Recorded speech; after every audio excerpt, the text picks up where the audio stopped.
What has gradually disappeared over the last 10 years without people really noticing? The good old $800 beater car that would actually run and drive. Good luck finding anything nowadays that will run and drive for less than $3,000. Online spaces for kids. When I was a child, we had several online places made for children. Every single children's TV channel had a website with games for kids. There were several online games geared towards children, like Club Penguin, etc. Now, if you're a 10-year-old, you either rot your brain with YouTube videos or you rot your brain with social media. Quality clothing and furniture. Everything is plywood and polyester. Even at the better stores. Edit, I meant MDF and other particular boards. ISN ***** weird 10 years ago means 2015 and not 2010 or 2005. Mid-career jobs. The Great Flattening. Coins on the sidewalk. Small independent hardware stores. They used to be a small town staple. Especially in the Midwest. Almost everyone used to be the oldest business in town, having been open since like 1895. Now, they're all mostly gone and your only alternative is a big box hardware store or ordering on Amazon. It's incredibly depressing. A real live person answering a business telephone. And if you don't believe me, press 5 to repeat this message. Toys in cereal boxes. Really owning anything but more paying to borrow. 24-hour businesses. COVID killed them and it seems a lot of them aren't coming back. Small phones. Remember the pre-smartphone era when manufacturers raced to make phones smaller and smaller? Then the iPhone was launched and everyone thought it was too big at the time, but now even that looks tiny. Now even cheap smartphones are huge. Like mini tablets and barely fit into pockets. I live in Japan. Most of the stuff mentioned here is still alive and well in Japan.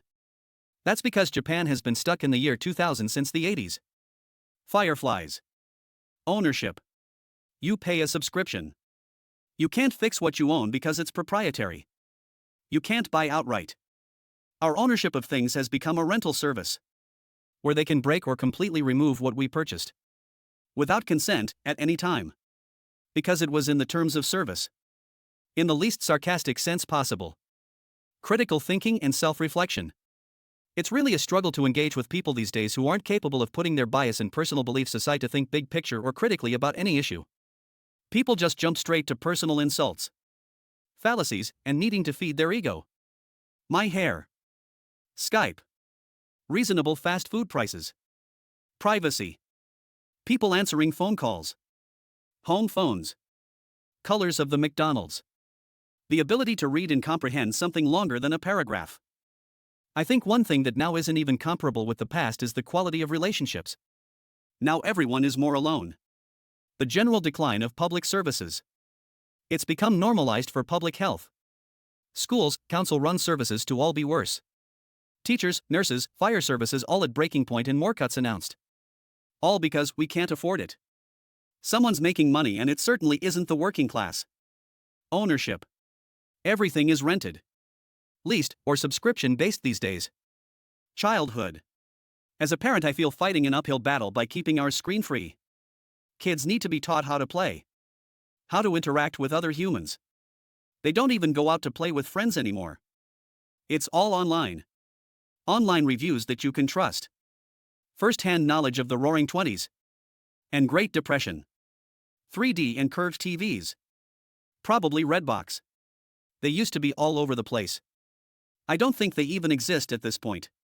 I've noticed a steady decline in the following areas. Writing incomplete sentences, spelling, grammar, punctuation. Insects are vanishing at a rapid rate.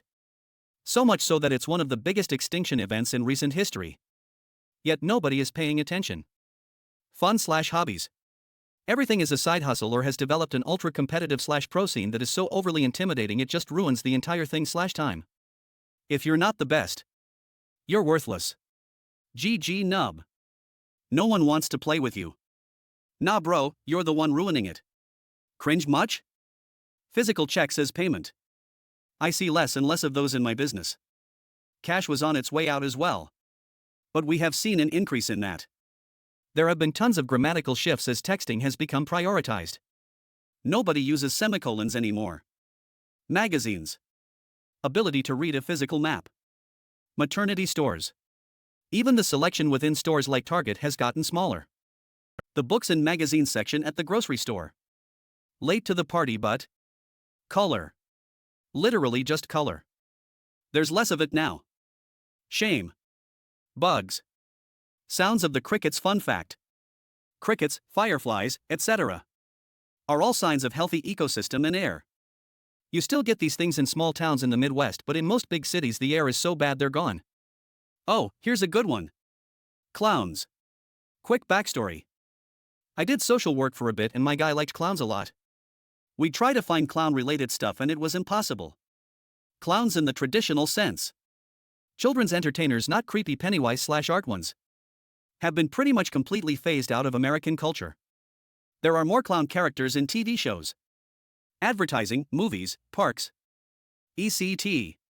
You pretty much won't find clowns entertaining children's parties or charities. Think about how prevalent they were before, like 2010.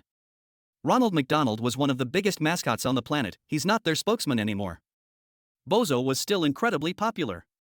Lunette had a popular TV show. They were hired to do tricks for birthday parties. The Shriners had clown shows.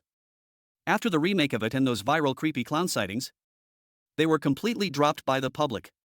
The only depiction of clowns in the media now is the killer creepy clown trope. I think about this sometimes and it legitimately bumps out the public good. For example, the bandwidth that analog TV broadcasts occupied was once a public good. The public owned that bandwidth. Digital broadcast bandwidth takes up a ton less bandwidth. After the switch to digital, the analog bandwidth remaining was sold off to cell phone providers. You now pay for access to bandwidth you once owned. White dog. 1. Empathy. 2. Not sure how to word this, but just not being expected to interact socially. Like if someone texts me, it's expected that I get back to them ASAP and that I'm obligated to be available anytime my phone revives a ding. Back in the day, if you missed a call, you just call back when you can. I'm not sure if I'm making sense. I've been awake far too long already this morning. The length of a person's attention span